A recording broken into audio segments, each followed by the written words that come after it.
The kink community, let's talk about it. This comment is in relation to the video I did about verbal abuse turning into physical abuse and physical abuse turning into murder when it comes to domestic violent relationships. Relationships within the kink community are not domestic violent relationships. In my experience and throughout my career, I believe that relationships in kink communities are healthier than societal norm relationships. Now, don't get me wrong, there's going to be toxic abusers in all communities. But within the kink community, there are safety measures taken, there are boundaries set. Both are consenting adults.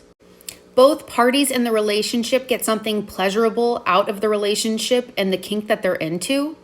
The only issue or negative experience that I had with the kink community, I was called to the hospital to respond to a sexual assault.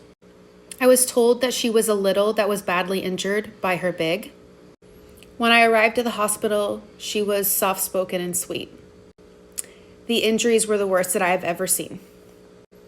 And she had a hard time understanding why he would do this to her. And to be honest, so did I. We got through the SANE exam together. She did not want to report. She loved him. He was her big and her protector. Yet he hurt her the most.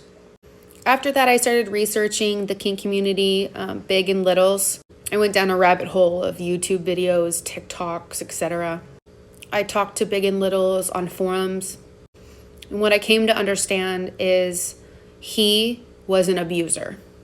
That is not the standard in a big and little relationship. Nor is that the standard in a sub-dom relationship.